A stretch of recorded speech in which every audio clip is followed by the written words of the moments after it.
ಎಲ್ಲರಿಗೂ ನಮಸ್ಕಾರ. ಮೊನ್ನೆ ಕೆಲವು ಮಂದಿ BJP ಅಂತ ಒಂದು ಸೇರಿಸಿರ ಇದಾರೋ ಈ ಕಾರ್ಯಕ್ರಮದಾಗ ಬಂದಾರ. ನೀವು ಅದಾರ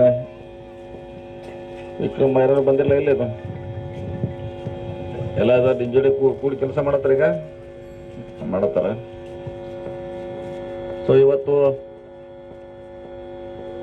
ಕಾಂಗ್ರೆಸ್ ಪಕ್ಷದ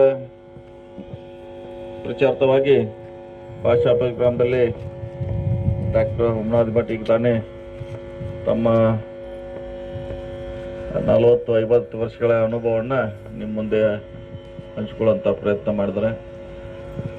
ಜಿಲ್ಲಾ ಪಂಚಾಯತಿ ಮಾಜಿ ಸದಸ್ಯರ ಮಂಜು ಅವರು, ಇನ್ನು ನಮ್ಮ ಪಕ್ಷದ ಎಲ್ಲ ಮುಖಂಡರು ಕೂಡ ಇದ್ದಾರೆ. ಸನದಿ ಅವರು, ರಾಜಮಣಿ ಅವರು, ಎಲ್ಲ ಸುಮಾರು ಜನ ಇದ್ದಾರೆ ಇಲ್ಲಿ. ಎಲ್ಲ ನಮ್ಮ ಪಕ್ಷದ ಮುಖಂಡರಿದ್ದಾರೆ. ಸೊ ಈಗ ನಿಮಗೆಲ್ಲ ಗೊತ್ತಿರುವಂಥ ಪ್ರಿಯಾಂಕಾ ಜಾರಕಿಹೊಳಿ ಸ್ಪರ್ಧೆ ಮಾಡಿದ್ದು ನಿಮಗೆ ಗೊತ್ತಿದೆ. ಈಗಾಗಲೇ ಮನೆ ಮನೆಗೆ ಪ್ರಚಾರ ಮಾಡ್ತಾ ಇದ್ದಾರೆ. ಜೊತೆಗೆ ಗ್ಯಾರಂಟಿ ಕಾರ್ಡ್ಗಳನ್ನು ಬಹುಶಃ ಮುಡಿಸಿರ್ಬೇಕು ಅಥವಾ ಮುಡಿಸ್ತಾ ಇರ್ಬೋದು. ಮುಡಿಸಿದ್ರೆ ಏನು ಮಾಡಿರಿ, ಎಲ್ಲ ಹತ್ರ ಪಾವತಿ ವಾಪಸ್ ತೊಗೊಂಡ್ರೆ ಎಲ್ಲರೂ ಎಲ್ಲ ತೊಗೊಂಡು ಕೊಟ್ಟರು ವಾಪಸ್. ಎಷ್ಟು ಮುಟ್ತಕ್ಕಂದ್ರೆ ಅಂದಾಜ ಎಷ್ಟು ಮುಡ್ಸಿರಿ ಲೆಕ್ಕ? ಒಂದು ಬೂತಿಗೆ ಮಣ್ಣವ್ರು ಎಷ್ಟಾದ್ರು ಟೋಟಲ್ ಬೋತ್ರೆ? ಅಂದ್ರೆ ಒಂದು 2-2.5 ಸಾವಿರ ಮುಟ್ಟಿರ್ಬೇಕು. ಸೊ ನೀವು ಯಾಕೆ ಓಟ್ ಹಾಕ್ಬೇಕಂತ ಡಾಕ್ಟರ್ ಅವ್ರ ಭಾಷಣ ಕೇಳಿದ್ರೆ ಸಾಕಷ್ಟೇ. ನಾವು ಮುಂದೆ ಏನು ಮಾಡ್ತೀವಿ ಗೊತ್ತಿಲ್ಲ, ಈಗ ಮಾಡಿದಟ್ಟ ಹಿಡಿದ್ರೆ ಸಾಕು ಲೆಕ್ಕ. ಮುಂಚೆ ಪಾಶಾಪುರ ಯಾವ ರೀತಿ ಇತ್ತು 15 ವರ್ಷಗಳ ಹಿಂದೆ, ನಾವು ಬರೋಕ್ಕಿಂತ ಮುಂಚೆ, ಬಂದ ಮೇಲೆ ಎಷ್ಟು ಬದಲಾವಣೆ ಆಗಿದೆ, ನಿಮ್ಮ ಭೂಮಿಗಳಿಗೆ ಎಷ್ಟು ಕಿಮ್ಮತ್ತು ಹೆಚ್ಚಾಗಿದೆ, ಬಾಡಿಗೆ ಎಷ್ಟು ಹೆಚ್ಚಾಗಿದೆ, ಇದೆಲ್ಲ ನಾವು ಬಂದ ನಂತರ ಆಯಿತು. ನಾವು ಫಸ್ಟ್ ಟೈಮ್ ಪ್ರಚಾರ ಮಾಡಕ್ಕೆ ಬಂದಾಗ ನಿಮ್ಮಲ್ಲಿ ಕಲ್ಲಿದ್ದು, ಕಲ್ಲು ಮ್ಯಾಗ ಜಾರ್ತಿದ್ದು ನಾವು, ಪರಿಸ್ಥಿತಿ ಕಲ್ಲಿದ್ದು ಜಾರ್ತಿದ್ದವು. ಯಾರ್ದೋ ಕೈ ಹಿಡ್ಕೊಂಡು ನಾವು ಹೋಗ್ತಾ ಇದ್ದೆ. ಪರಿಸ್ಥಿತಿ ಕಲ್ಲಿದ್ದು ಪಂಚಾಯತಿ ಡಾಕ್ಟರ್ ಭಾಳ ಸಲ ಫೋನ್ ಮಾಡ್ಯಾರ. ಅವರು BJP ಒಂದು ಕಲ್ಲು ಕೂಡ ನಮ್ಮಲ್ಲಿ ಇಟ್ಲ, ಆದರೂ ಇಟ್ಟು ಬರ್ತಾವಂತ ಒಂದು 10 ಸಲ ಭಾಷಣ ಮಾಡ್ಯಾರ. ಅವ್ರು ಒಂದು ಕಲ್ಲು ಈ ಕಡೆ ತೆಗೆದಿಟ್ಲ, ಆದರೂ ಇಟ್ಟು ನಮ್ಮ ಹೊರಗೆ ಅವ್ರಿಗೆ ಜಿದ್ದಿಲಿ ಓಟ್ ಹಾಕ್ತಾರೋ ಅಂತ ಹೇಳ್ತಾರೆ. ಪದೇ ಅವರು ವಿನಂತಿ ಮಾಡ್ಕೊತಿರ್ತಾರ. ಸೊ ಆಯ್ತು, ನೀವು ಇಷ್ಟರ ಗಟ್ಟಿರಿ, ಇಷ್ಟರ ಗಟ್ಟಿರಿ, ನೀವು ಉಳಿಕಿದೇನು ಅವಶ್ಯಕತೆ ಇಲ್ಲ. ಎಲ್ಲ ಚುನಾವಣೆ ಗೆದ್ದಿದ್ದೀವಿ ನಾವು. 60+ ಇದೀ ಸರಿ, ಅಷ್ಟಿದ್ರೆ ಸಾಕು. ಎಲ್ಲರೂ ಎಲ್ಲಿ ಹಾಕ್ಲಿಕ್ಕೆ ಆಗೋಲ್ಲ. ಈ ಸಾರಿ ನೋಡೋಣ, ಅವಕಾಶ ಇದೆ ಒಂದು ಮತ್ತೆ ಹೆಚ್ಚು ಮಾಡಲಿಕ್ಕೆ. ಪ್ರಿಯಾಂಕಾ ಅವ್ರಿಗೆ ಹೆಚ್ಚು ಮಾಡ್ಲಿಕ್ಕೆ ಒಂದು ಅವಕಾಶ ಇದೆ. ಯಾಕೆ ಇಲ್ಲೂ ನಾವು ಶಾಸಕರಿದ್ದೀವಿ, ಸಚಿವರಿದ್ದೀವಿ, ನಮ್ಮ ಸರ್ಕಾರ ಇದೆ. ಪ್ರಿಯಾಂಕಾ MP ಆದರೆ ಇನ್ನೂ ಹೆಚ್ಚು ನಮಗೆ ಅನುಕೂಲ, ನಿಮಗೆ ಅನುಕೂಲ ಆಗ್ತದೆ. ನಮ್ಮ ಪರವಾಗಿ ನಾವು ಇಲ್ಲೇ ಆದಾಗ ಅವರು ಕೂಡ ನಿಮ್ಮ ಕಾರ್ಯಕ್ರಮ ಬರ್ತಾರ. ನಮ್ಮ ಪರವಾಗಿ ಅವರು ಕೆಲಸ ನೋಡ್ಲಿಕ್ಕೆ ಮಾಡಲಿಕ್ಕೆ ಬರ್ತಾರ. ಅದಕ್ಕಾಗಿ ನಿಮಗೆ ಹೆಚ್ಚು ಅನುಕೂಲ ಆಗು. ಅದಕ್ಕಾಗಿ ಗೆಲ್ಲಿಸ್ಬೇಕು, ಅವ್ರು ಹೆಚ್ಚು ಅಂತರದಿಂದ ಗೆಲ್ಲಿಸ್ಬೇಕಂದ್ರೆ ಅದಕ್ಕೆ ಹೆಚ್ಚು ಮಹತ್ವ ಬರುತ್ತೆ. ಅವ್ರು ಗೆದ್ದೇ ಗೆಲ್ತಾರ, ಹತ್ರ ಪ್ರಶ್ನೆ ಇಲ್ಲ. ಅವ್ರಿಗೆ ಹೆಚ್ಚು ಮತದಿಂದ ಗೆಲ್ಲಿಸ್ಬೇಕು. ಹಂಗೆ ನಮಗೆ MLA ಒಳಗೆ ಗೆಲ್ಲಿಸ್ರಿ 57,000ರಿಂದ ಆ ರೀತಿ ನೋಡೋ ಹಂಗ ಟಾಪ್ 10 ಅಂತ ಹೇಳಿದ್ವಿ. ಮುಂಚೆನೇ ಹೇಳಿದ್ವಿ, 1 ತಿಂಗಳ ಮುಂಚೆನೇ ಹೇಳಿದ್ವಿ ನಾವು ಟಾಪ್ 10 ಬರ್ತೀವತ್ತ. ಈಗ ಎಷ್ಟು ನಂಬರ್ ನೀವು ನಿರ್ಧಾರ ಮಾಡ್ಬೇಕು. ಎಷ್ಟಾಗಿ ಬರ್ತೀವಿ, 1 2 3 4 5 ಎಷ್ಟು ನಂಬರ್ನಾಗ ಬರ್ತೀವಿ ಅನ್ನೋದ ನೀವು ನಿರ್ಧಾರ ಮಾಡ್ಬೇಕ. ಬಂದಲ್ಲಿ ಹಲವಾರು ಭಾಷಾಪುರ ಶಿಕ್ಷಣದಿಂದ ಡಾಕ್ಟರ್ ಬಂದರು, ಅಂಗಡಿಗಳು ಬಂದು, ಉದ್ಯಮಿಗಳು ಬರ್ತಾ ಇದೆ, ನಿಮ್ಮ ಮನೆ ಬಾಗಿಲಲ್ಲಿ ಉದ್ಯೋಗ ಸಿಗ್ತಾ ಇದೆ. ಮತ್ತು ಸರ್ಕಾರ 5 ಗ್ಯಾರಂಟಿಗಳನ್ನು ಕೊಡೋ ಮೂಲಕ ಅತಿ ಬಡವರಿಗೆ, ಅದೇನು ಶ್ರೀಮಂತಿಗೆ ಅಷ್ಟು ಭಾಳ ಯೂಸ್ ಆಗೋಲ್ಲ, ಆದರೆ ಭಾಳ ಬಡವರು ಇರ್ತಾರೆ, ವಯಸ್ಸಾಗಿರ್ತಾರ, ಅಥವಾ ಮನೆಯಲ್ಲಿ ಯಾರೋ ಒಬ್ಬರೇ ಇರ್ತಾರೆ, ಗಂಡನ ಇರ್ತಾರೆ, ಹೆಂಗಸರ ಯಾರೋ ಒಬ್ಬರು ಇರ್ತಾರೆ. ಅಂಥವ್ರಿಗೆ ಸಿದ್ದರಾಮಯ್ಯ ಅವ್ರ ಗ್ಯಾರಂಟಿ ಭಾಳಷ್ಟು ಉಪಯೋಗ ಆಗ್ತದೆ.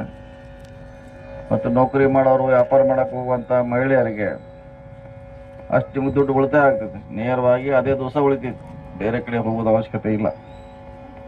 ಅಲ್ಲಿ 2,000 3,000ವರೆಗೆ ತಿಂಗಳಿಗೆ ಕೂಡ ಬೆಳಗಾವಿ ನೌಕರಿ ಮಾಡಕ್ಕೆ ಹೋಗೋರು ಇರ್ಬೋದು ನಿಮ್ಮ ಊರಾಗ. ಅಷ್ಟು ದುಡ್ಡು ನೇರವಾಗಿ ನಿಮಗೆ ಉಳಿತಾ ಇದೆ. ಸತಿನ ಸಿದ್ದರಾಮಯ್ಯ ಅವ್ರು ನಿಮಗೆಲ್ಲ ಮಹಿಳೆಯರಿಗೆ ಒಳ್ಳೇದಾಗಲಿ ಅಂತ ಈ ಸ್ಕೀಮ್ ಅಂತಂದ್ರೆ ಬಹುಶಃ ದೇಶದಲ್ಲಿ ಇಷ್ಟು ದೊಡ್ಡ ಸ್ಕೀಮ್ ಕೊಡ್ಲಿಕ್ಕೆ ಯಾರಿಗೂ ಸಾಧ್ಯ ಆಗೋಲ್ಲ. ಭಾಳ ದೊಡ್ಡ ಅಮೌಂಟ್ ಬೇಕಿದೆ. ಇದು BJP ಅವ್ರಿಗೆ ಸಹಿಸ್ಕೊಳಕ್ಕೆ ಆಗ್ತಾಯಿಲ್ಲ. ಅವ್ರು ಬಡವ್ರಿಗೆ ಯಾಕೆ ಕೊಡ್ತಾರೆ ಅಂದ್ರೆ ಅವರ ಹೋರಾಟ ವಾದ. ಅವರು BJP ಯಾವಾಗೂ ಬಡವರ ಪರವಾಗಿ ಇಲ್ಲವೇ ಇಲ್ಲ. ಅವರು ಏನಿದ್ರು ಶ್ರೀಮಂತರ ಪರವಾಗಿ. ಅವರು ಬಡವ್ರಿಗೆ ನೀವು ದುಡ್ಡು ಯಾಕೆ ಕೊಡ್ತೀರಿ, ಅವ್ರನ್ನ ಯಾಕೆ ಮೇಲೆ ಎತ್ತಿರಿ ಅನ್ನೋದು ಅವರ ವಾದ.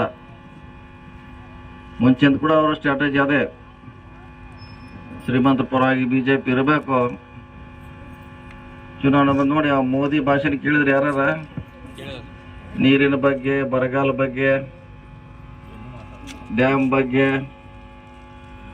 ಆಸ್ಪತ್ರೆ ಬಗ್ಗೆ, ಸರ್ಕಾರಿ ಶಾಲೆ ಬಗ್ಗೆ ಎಂದರ ಒಂದು ಭಾಷಣ ಕೇಳಿದ್ರೆ ಅಂತ ದೊಡ್ಡ ಪ್ರಧಾನಮಂತ್ರಿ ಆಗಿ ಅವ್ರ ಭಾಷಣ ಕೇಳಿದ್ರೆ ಬಹುಶಃ ಯಾವ ಕಡೆ ಸಂಬಂಧ ಇಲ್ಲ. ಈಗ ನಮಗೆ ಡೆವಲಪ್ಮೆಂಟ್ ಬೇಕು. ಜಂಗ್ ಪಾಶಾಪುರ ಸುಧಾರಣೆಯಾಗಿದೆ, ಎಲ್ಲ ಊರುಗಳು ಇನ್ನೂ ಸುಧಾರಣೆ ಆಗಬೇಕು, ಇನ್ನೂ ಸೌಕರ್ಯಗಳು ಸಿಗಬೇಕು ಹೆಚ್ಚು. ಅದಕ್ಕಾಗಿ ಆ ನಿಟ್ಟಿನಲ್ಲಿ ನಮ್ಮ ಸರ್ಕಾರ, ಕಾಂಗ್ರೆಸ್ ಸರ್ಕಾರ ಕೆಲಸ ಮಾಡ್ತಾ ಇದೆ. ವಿಶೇಷವಾಗಿ ಮಹಿಳೆಯರಿಗೆ ಹೆಚ್ಚು ಇನ್ನೂ ಕಾರ್ಯಕ್ರಮ ಕೊಡುವಂಥ ಚಿಂತನೆ ಇದೆ ನಮ್ದು. ನೀವೆಲ್ಲ ಆಶೀರ್ವಾದ ಮಾಡಿ ನಮ್ಮ ಕೇಂದ್ರದಲ್ಲಿ ಸರ್ಕಾರ ಬಂದ್ರೆ ಹೆಚ್ಚು ಮಹಿಳೆಯರಿಗೆ ಇನ್ನೂ ಕಾರ್ಯಕ್ರಮ ಕೊಡಬೇಕಂತ ರಾಹುಲ್ ಗಾಂಧಿ, ಸಿದ್ದರಾಮಯ್ಯ ಅವ್ರ ಚಿಂತನೆ ಆಗಿದೆ. ನೀವೆಲ್ಲ ಅಷ್ಟೆಲ್ಲ ಇದ್ರಿ ಮನೆಗೆ ಹೋಗಿ ಒಂದ್ಸರಿ ಅನೌನ್ಸ್ ಮಾಡಿದ್ರೆ ಎಷ್ಟು ಮ್ಯಾಗ ಹೆಚ್ಚಾಗ್ತದೆ. ಹೋದ ಸರಿ ಎಷ್ಟು 60% ಮಾಡಿದ್ರೆ, ಹೋದ ಸಲ ಎಷ್ಟು ಮಾಡಿರಿ ಪರ್ಸೆಂಟೇಜ್ ಹೆಚ್ಚು ಮಾಡಿರಿ ಊರಿಂದ?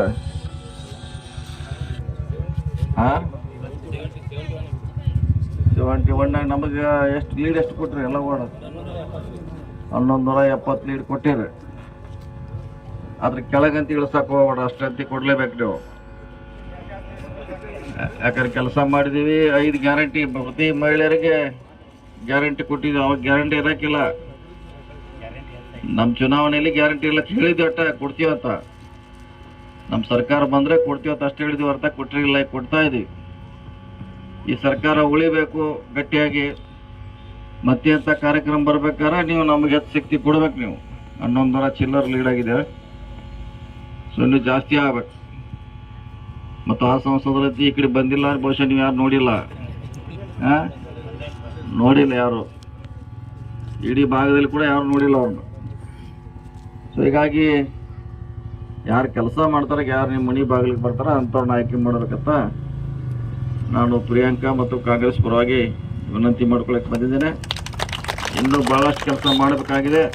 ಈಗಾಗಲೇ ತಾವ ವಿಧಾನಸಭೆಯಲ್ಲಿ ಒಂದು ದೊಡ್ಡ ಶಕ್ತಿ ಕೊಟ್ಟಿರೋ ನನಗೆ, ಅದೇ ಮಾದರಿಯಲ್ಲಿ ಕೂಡ ಪ್ರಿಯಾಂಕಾ ಕೂಡ ಕೊಡಬೇಕಂತ ಪಾಶಾಪುರ ಸಮಸ್ತ ಗ್ರಾಮಸ್ಥರಲ್ಲಿ ವಿನಂತಿ ಮಾಡಿ, ನೀವೆಲ್ಲ ಪ್ರತಿ ಮನೆಗೆ ಹೋಗಿ ಸಾಯಂಕಾಲ ಎಲ್ಲರೂ ಈಗ ಹೆಂಗೆ ಕೂಡಿರಿ ಹಿಂಗೆಲ್ಲ ಕೂಡಿ ಒಂದೊಂದು ಭಾಗಕ್ಕೆ ಒಂದು ದಿವಸ 2-3 ತಾಸು ಅಷ್ಟೇ ಮನೆಗೆ ಹೋಗಿ ಗ್ಯಾರಂಟಿ ಬಗ್ಗೆ ಮುಟ್ಟಿದೆಯಲ್ಲೋ, ಯಾರಿಗೆ ಇನ್ನೂ ಸಿಕ್ಕಿಲ್ಲ, ಸಿಗ್ಬೇಕಾದ್ರೆ ಏನು ಮಾಡಬೇಕು, ಮತ್ತು ನಾವು ಮಾಡಿರೋಂಥ ಕೆಲಸ ಅಂತ ಅದೇನು ಕಣ್ಣಿಗೆ ಕಾಣ್ತದೆ ಹೇಳಬೇಕಾಗಿಲ್ಲ, ಬ್ರಿಡ್ಜ್ ಹೇಳಬೇಕಾಗಿಲ್ಲ.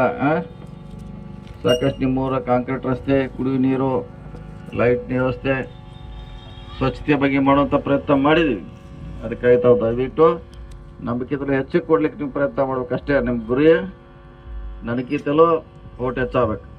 ಆ ಗುರಿಯಲ್ಲಿ ನೀವೆಲ್ಲ ಕಾಂಗ್ರೆಸ್ ಕಾರ್ಯಕರ್ತರು ಕೆಲಸ ಮಾಡ್ತಾರೆ ಅಂತೇಳಿ ನಾನು ಮಾತು ಮುಗಿಸಿ ನಮಸ್ಕಾರ. ಭಾಳ ವಿಚಾರ ಮಾಡಿ ಓಟ್ ಹಾಕ್ರಿ. ಯಾರ ಬಂದ್ರೆ ಕೇಳಬೇಡ್ರಿ. ಇಂಥ ವ್ಯಕ್ತಿನ ನಾವು ಕಳ್ಕೊಳ್ಳೋದು ಬೇಡ. ಇನ್ನೂ ಮುಂದೆ ಭಾಳ ನಮ್ಗೆ ದಗದವು. ಅದಕ್ಕಾಗಿ ನಾ ಕೈ ಮುರಿದು ಬೇಡ್ಕೋತನ್ನ. ಏನ ನಿಮ್ಗೆ ಸಾವುಕಾರಕ್ಕೆ ದಗದ್ ಬೇಕಾದ್ರೆ ಡೈರೆಕ್ಟ್ ಹೋಗಿ ನೀವು ಅಶೋಕ್ ಡಾಕ್ಟರ್ನ ಕರ್ಕೊಂಡು ಹೋಗೋದು ಕರ್ಜಿಲ್ಲ.